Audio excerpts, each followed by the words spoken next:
ಕಾಸರಗೋಡು ಜಿಲ್ಲೆಯ ಅನಂತಪುರದ ಶ್ರೀ ಅನಂತ ಪದ್ಮನಾಭ ಸ್ವಾಮಿ ದೇವಸ್ಥಾನದಲ್ಲಿ ತುಳುಲಿಪಿ ನಾಮಫಲಕ ಅನಾವರಣ ಕಾರ್ಯಕ್ರಮ ನಡೆಯಿತು. ಅನಂತಪುರದ ಶ್ರೀ ಅನಂತ ಪದ್ಮನಾಭ ಸ್ವಾಮಿ ದೇವಸ್ಥಾನದಲ್ಲಿ ತುಳುಲಿಪಿ ನಾಮಫಲಕದ ಅನಾವರಣ ಮಾಡಲಾಯಿತು.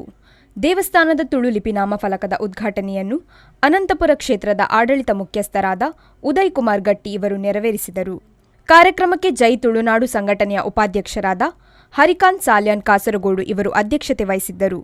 ಕಾರ್ಯಕ್ರಮಕ್ಕೆ ಅತಿಥಿಗಳಾಗಿ ತುಳು ವರ್ಲ್ಡ್ ಮಂಗಳೂರು ಇದರ ಅಧ್ಯಕ್ಷರು ರಾಜೇಶ್ ಆಳ್ವಾ, ಕಾರ್ಯದರ್ಶಿ ಭಾಸ್ಕರ ಕಾಸರಗೋಡು ಹಾಗೂ ತುಳು ಸಾಹಿತಿ ಕವಿ ವಿಜಯರಾಜ್ ಪುಣಿಂಚಿತ್ತಾಯ ಪಾಲ್ಗೊಂಡಿದ್ದರು.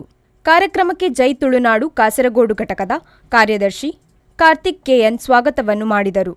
ಜೈ ತುಳುನಾಡು ಕಾಸರಗೋಡು ಘಟಕದ ಸಂಚಾಲಕರಾದ ಶ್ರೀನಿವಾಸ್ ಆಳ್ವಾ ಕಳತ್ತೂರು ಧನ್ಯವಾದಗೈದರು. ಜೊತೆ ಕಾರ್ಯದರ್ಶಿ ಜಗನ್ನಾಥ್ ಕುಲಾಲ್ ಹಾಗೂ ಖಜಾಂಚಿ ಉತ್ತಮ್ ಯು ಉಪಸ್ಥಿತರಿದ್ದರು. Bureau report V4 news Kasaragod.